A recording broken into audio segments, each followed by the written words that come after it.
ನಮಸ್ಕಾರ, ಕನ್ನಡ ಒನ್ಗೆ ಸ್ವಾಗತ. ನಾನು ಭಾಗ್ಯನಾರಾಯಣ ಬೊಗವರಪು. ನಿನ್ನೆಯಿಂದ ಒಂದು ಕಾಮಿಡಿ ಓಡಾಡ್ತಾ ಇದೆ, ಇಡೀ ದೇಶದಲ್ಲಿ ಓಡಾಡ್ತಿದೆ, ಕರ್ನಾಟಕದಲ್ಲಿಯೂ ಸಹ ಓಡಾಡ್ತಾ ಇದೆ.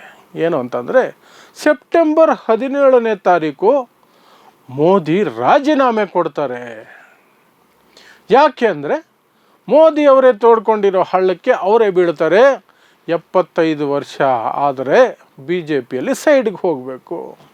ಮಾರ್ಗದರ್ಶಕ್ ಮಂಡಲ್ ಅಂತ ಒಂದಿದೆ, ವೃದ್ಧಾಶ್ರಮದ ಥರ, ಅಲ್ಲಿ ಹೋಗಿ ಸೆಟ್ಲ್ ಆಗಬೇಕು. ಇವರನ್ನು ಇನ್ಮೇಲೆ ಕೇರ್ ಮಾಡೋರು ಇರಲ್ಲ. ಮೋದಿಯವರು ಸೆಪ್ಟೆಂಬರ್ 17ನೇ ತಾರೀಕು 75ನೇ ವರ್ಷದ ಹುಟ್ಟುಹಬ್ಬ ಏನಿದೆ ಅವತ್ತು ರಾಜೀನಾಮೆ ಕೊಟ್ಟು ಬಿಡ್ತಾರೆ ಅನ್ನುವಂತಹ ಸುದ್ದಿಗಳು ನಿನ್ನೆಯಿಂದ ಒಂದಷ್ಟು ಮಾಧ್ಯಮಗಳು ಓಡಾಡ್ತಿದೆ. ಅದು ಅಪ್ಪಟ ಕಾಮಿಡಿ ಅಂತ ನಾನು ಹೇಳ್ತಾ ಇದ್ದೀನಿ. ಪಕ್ಕಾ ಕಾಮಿಡಿ ಅದು. ಯಾಕೆ ಅಂತ ಕೂಡ ವಿವರಿಸ್ತೀನಿ. ಮೊದಲಿಗೆ ಮೋದಿ ಹುಟ್ಟಿದ್ದು 1950ರಲ್ಲಿ. ಅಂದರೆ 75 ವರ್ಷ ತುಂಬೋದು ಮುಂದಿನ ವರ್ಷ ಸೆಪ್ಟೆಂಬರ್ 17ಕ್ಕೆ. ಮುಂದಿನ ತಿಂಗಳ 17 ಏನಿದೆಯಲ್ಲ, ಆವತ್ತಿಗೆ ಅವರಿಗೆ 75 ಶುರು ಆಗುತ್ತೆ. 74 ತುಂಬಿ 75 ಶುರು ಆಗುತ್ತೆ. ಅದು ಒಂದು ಮೊದಲ ತಪ್ಪು ಇವರ ಲೆಕ್ಕಾಚಾರದಲ್ಲಿ. ಎರಡನೇದು, ಮೋದಿ ಅಧಿಕಾರ ಬಿಟ್ಕೊಡ್ತಾರ ಇಷ್ಟು ಬೇಗ? ಇನ್ನೂ ದೇಶದಲ್ಲಿ ಏನೆಲ್ಲ ಉಳಿದಿದೆ ಅದೆಲ್ಲ ಇರಬೇಕಾದ್ರೆ ಮೋದಿ ಅಧಿಕಾರ ಬಿಟ್ಕೊಡೋದುಂಟಾ? ಸಾಧ್ಯನೇ ಇಲ್ಲ.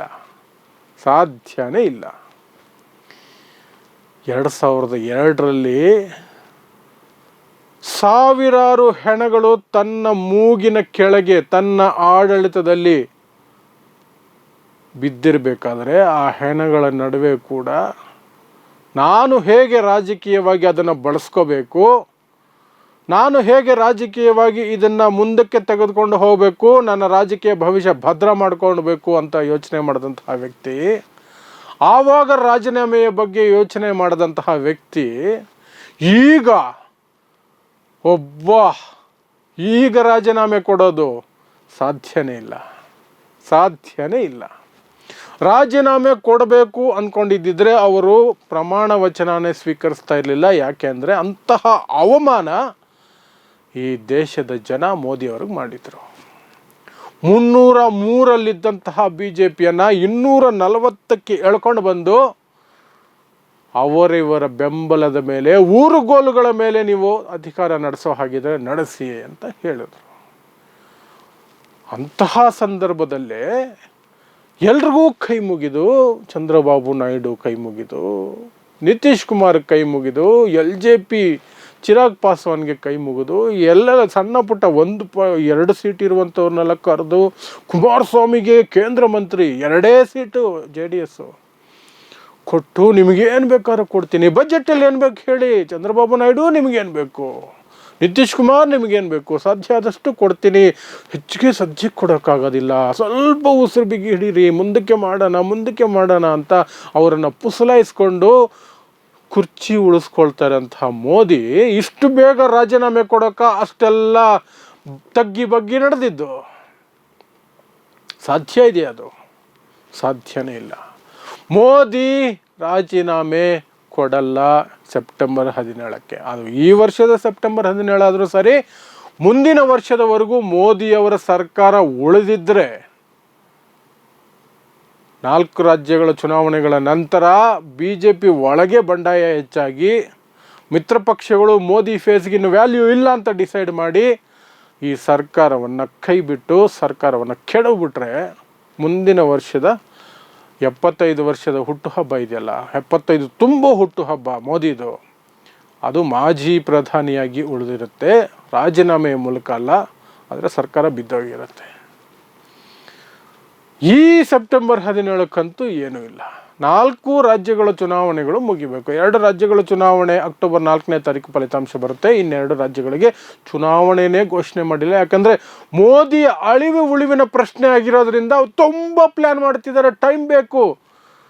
ಏನು ಮಾಡಬಹುದು, ಸುಳ್ಳು ಸರ್ವೆಗಳನ್ನ ಹೇಗೆ ತರಬಹುದು, ಸುಳ್ಳು ಪಾಪ್ಯುಲಾರಿಟಿನ ಹೇಗೆ ಸೃಷ್ಟಿ ಮಾಡಬಹುದು ಅಂತ ದೊಡ್ಡ ಯೋಜನೆಗಳು ನಡೀತಾ ಇದೆ. ಹಾಗಾಗಿ ಚುನಾವಣಾ ಆಯೋಗ ಇನ್ನೂ ಡೇಟ್ಸ್ ಅನೌನ್ಸ್ ಮಾಡೋದಕ್ಕೆ ಅವ್ರಿಗೆ ಸಾಧ್ಯ ಆಗಿಲ್ಲ. ಮಳೆ ಇದೆಯಂತೆ ಮಹಾರಾಷ್ಟ್ರದಲ್ಲಿ, ಜಾರ್ಖಂಡ್ನಲ್ಲಿ. ಬೇರೆ ಭಾಗಗಳಲ್ಲಿ ಇಲ್ವಾ? ಜಮ್ಮು ಕಾಶ್ಮೀರಲ್ಲಿ ಚುನಾವಣೆ ನಡೀತದೆ, ಅಲ್ಲಿ ಮಳೆ ಇಲ್ವಾ? ಹರಿಯಾಣದಲ್ಲಿ ಘೋಷಣೆ ಮಾಡಿದಿರಲ್ಲ, ಅಲ್ಲಿ ಮಳೆ ಇಲ್ವಾ? ಹಬ್ಬಗಳಿದೆಯಂತೆ, ದಸರಾ ಇದೆ, ದೀಪಾವಳಿ ಇದೆ, ಗಣೇಶ ಇದೆ. ಚುನಾವಣಾ ಆಯೋಗ ಹೇಳಿದ್ದಿದ್ದು.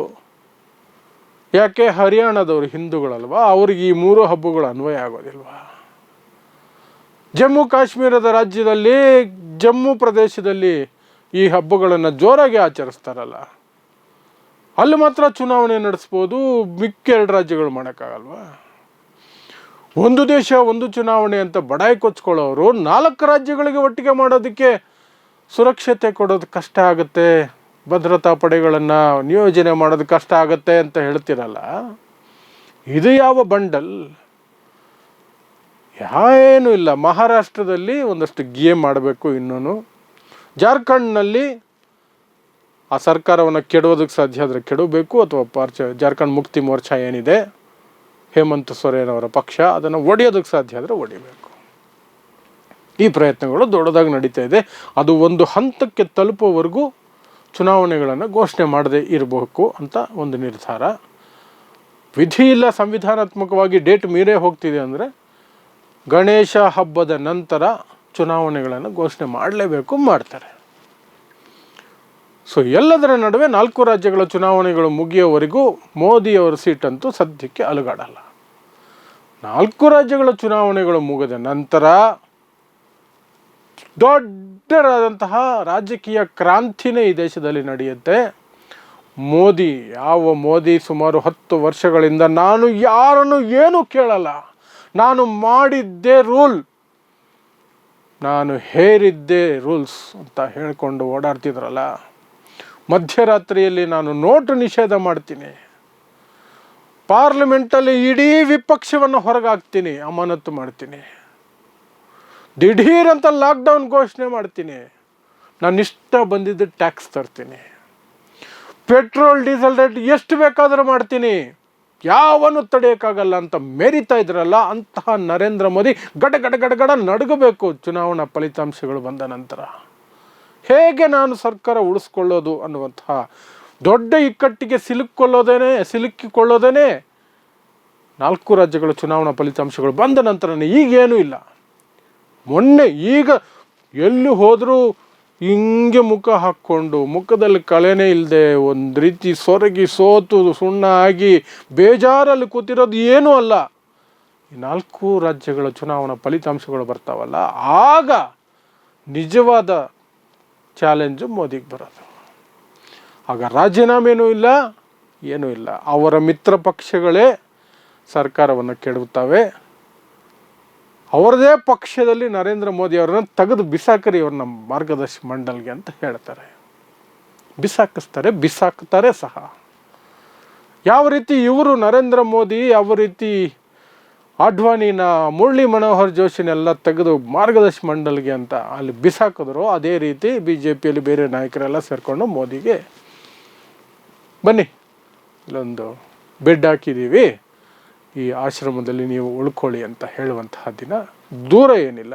ಅಲ್ಲಿಯವರೆಗೆ ಇನ್ನೂ ಒಂದಷ್ಟು ಸಮಯ ಇದೆ. ಅಲ್ಲಿಯವರೆಗೆ ಮೋದಿ ರಾಜೀನಾಮೆ ಕೊಡಲ್ಲ. ಸೆಪ್ಟೆಂಬರ್ 17 ರಾಜೀನಾಮೆ ಅನ್ನುವಂತಹದ್ದು ದೊಡ್ಡ ಜೋಕ್, ಅದು ನಿಜ ಅಲ್ಲ. ಇಷ್ಟೆಲ್ಲದರ ನಡುವೆ ಈ ಒಂದು ಥಾಟ್ ಪ್ರೊಸೆಸ್ಗೆ ಸ್ಫೂರ್ತಿಯಾಗಿದ್ದು ಸುಬ್ರಹ್ಮಣ್ಯಂ ಸ್ವಾಮಿ ಅನ್ನುವಂತಹ BJPಯ ರಾಜ್ಯಸಭಾ ಸದಸ್ಯ. ಅದೊಂದು ಫಿಕಲ್ ಮೈಂಡೆಡ್ ವ್ಯಕ್ತಿ. ಆ ವ್ಯಕ್ತಿ ಹೇಳಿದಂತಹ ಒಂದು ಡೈಲಾಗ್. ಆ ಡೈಲಾಗ್ ಏನು ಅಂದರೆ, 75 ವರ್ಷದ ನಂತರ ಮೋದಿ ಏನಾದರೂ ರಾಜೀನಾಮೆ ಕೊಡಲಿಲ್ಲ ಅಂದರೆ ಬೇರೆ ಮಾರ್ಗಗಳ ಮೂಲಕ ಅವ್ರನ್ನ ಎತ್ತು ಒಗಿತೀವಿ, ಸೀಟಿಂದ ಇಳಿಸ್ತೀವಿ ಅಂತ ಒಂದು ಹೇಳಿಕೆಯನ್ನು ಕೊಟ್ಟಿದ್ರು. ಆ ಮನುಷ್ಯನಿಗೆ ಮೀಡಿಯಾದಲ್ಲಿ ನಾನು ಏನಾದರೂ ಎಕ್ಸ್ಪ್ಲೋಸಿವ್ ಆಗಿ ಹೇಳಿದ್ರೆ ನನ್ನನ್ನು ಬಿಂಬಿಸ್ತಾನೆ ಇರ್ತಾರೆ, ನಾನು ನಿರಂತರವಾಗಿ ಮೀಡಿಯಾದಲ್ಲಿ ಇರ್ತೀನಿ ಅನ್ನೋ ಅಂತ ಒಂದು ಇದರಲ್ಲಿ ಹೇಳುವಂತಹ ವ್ಯಕ್ತಿ. ಅದು ನಾಲ್ಗೆ ಚಪ್ಪಲದ ವ್ಯಕ್ತಿ. ಆ ಮಾತು ಈ ಒಂದು ರೀತಿಯ ಚರ್ಚೆಗೆ ಕಾರಣ ಆಯಿತು. ಆದರೆ ಆ ಚರ್ಚೆ ಸೆಪ್ಟೆಂಬರ್ 17ಕ್ಕೆ ಮೋದಿ ರಾಜೀನಾಮೆ ಕೊಟ್ಬಿಡ್ತಾರೆ ಅನ್ನುವಂಥದ್ದು ನಡೆಯಲ್ಲ. ನೋಡ್ತಾ ಇರಿ ಸಮಾಜಕ್ಕಾಗಿ ಕನ್ನಡ 1 ನ್ಯೂಸ್. ನಮಸ್ಕಾರ.